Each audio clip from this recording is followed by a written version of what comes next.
Hi everybody, and here I am again at the village that just keeps on giving, Quainton in Buckinghamshire. I already had enough material filmed on my last visit to make another episode. When, would you believe it, I unearthed another local legend. As I said before, I have 3 work colleagues who live in Quainton, and I believe have lived here their whole life. And they had never heard of my previous tale, the Quainton Thorn.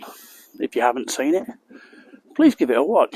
So this time, I'm hoping to surprise them again with this tale about the church and the story of the resting place of Lady Susannah Dormer.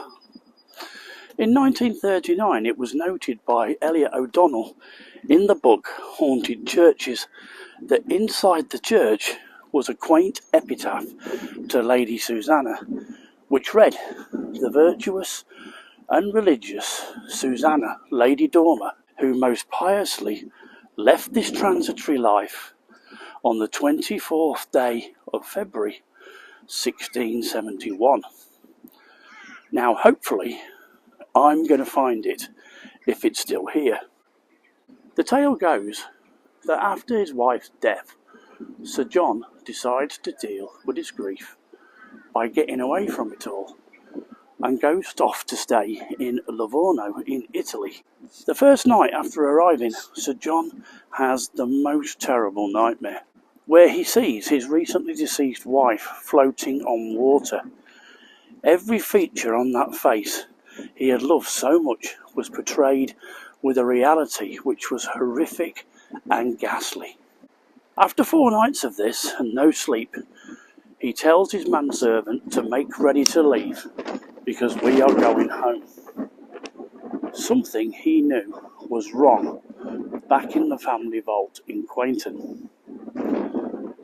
Once he arrived back in Quainton, along with the sexton and some other villagers, they entered the Dormer vault and found it flooded with the coffin of his wife floating on the top of the water. Totally convinced that this was what his terrible dreams had been referring to, he had the vault repaired and his wife's coffin put back in its original place. It seems somewhat significant due to his nightmares that he died not long after and was buried next to his wife in the vault.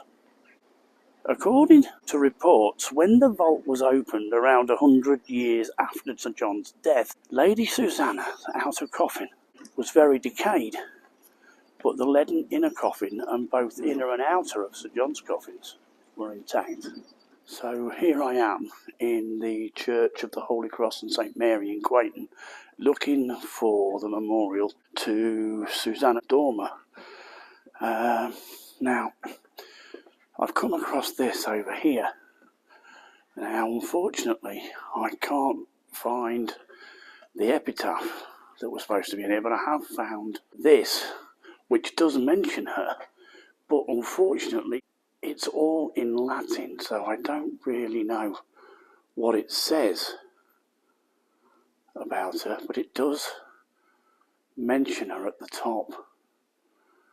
And that is the only thing I can find of that. But looking around,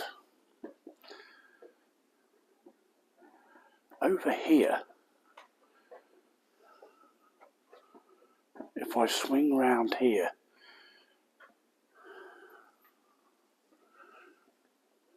to this room here, which has a glass door on it, which unfortunately is locked, and the ropes for the bells are in there as well. What I have found is sorry about the glare, but down here are some things on the floor which unfortunately I can't get to, some monuments on the floor I can't get to, but interestingly, here on the left, locked away, this is the Dormer vault. That is their coat of arms at the very top there.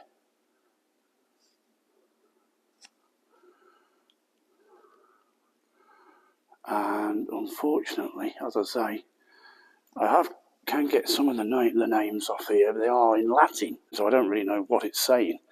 But this is the Dormer Vault, as is this one over on this side. Now, it's a real shame that I can't get in there, but all I can say is I don't know what happened to the English epitaph that was seen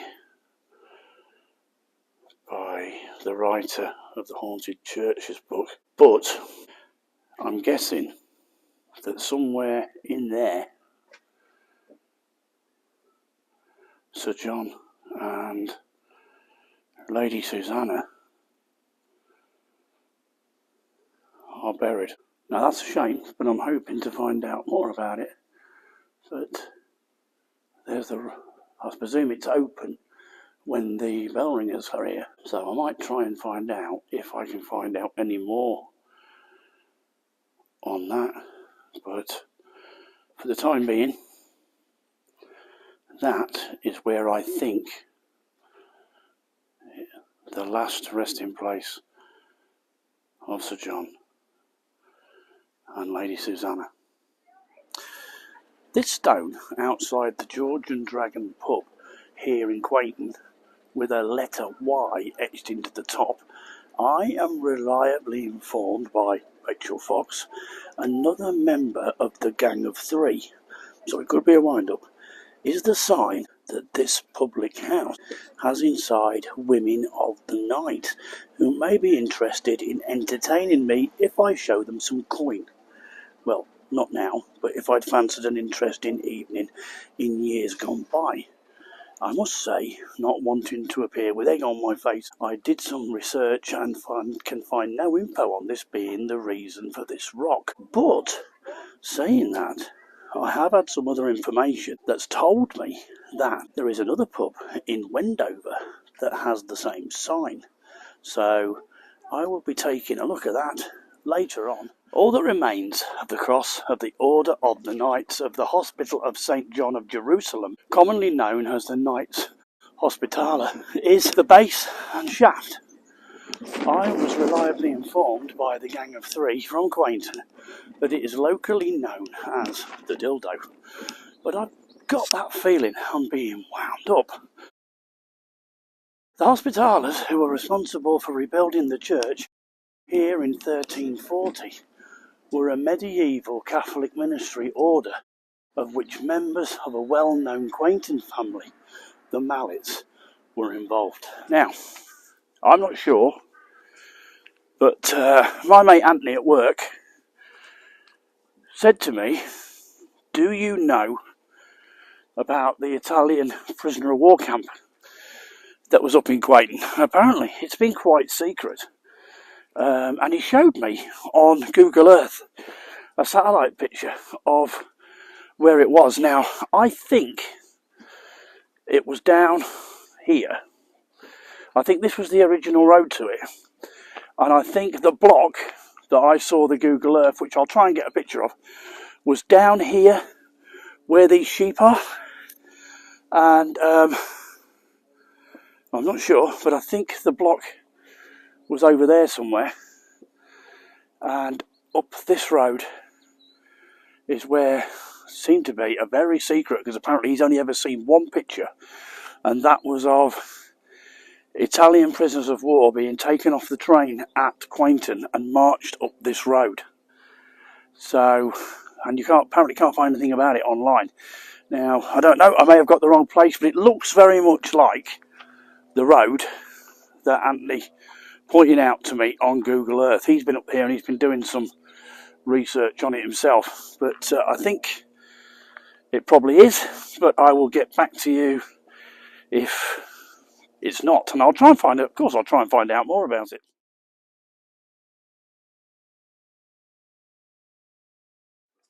Now, I got to say, I've only come to Quainton today to do this story, but I can't get enough of the place. This place is gorgeous. I mean, I know it's an absolutely fabulous morning, but everywhere you go, there's history, beautiful views.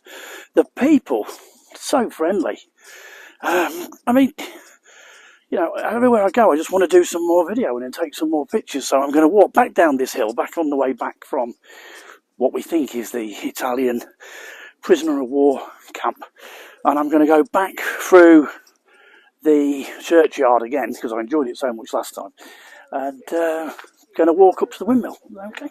Well, here's Quainton windmill, which was first built in between 1830 and 1832, but fell into disrepair and was then redone and reopened, and is now an actual working corn mill, and is the biggest working corn mill in the southeast of England. So it's an impressive building. Look at that, fantastic, beautiful. Look at that, it's amazing.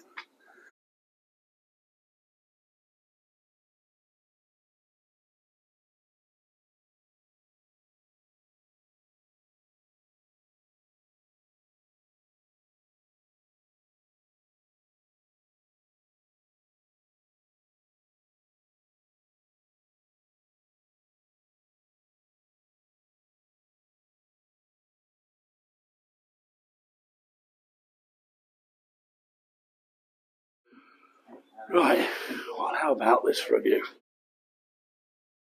Yeah.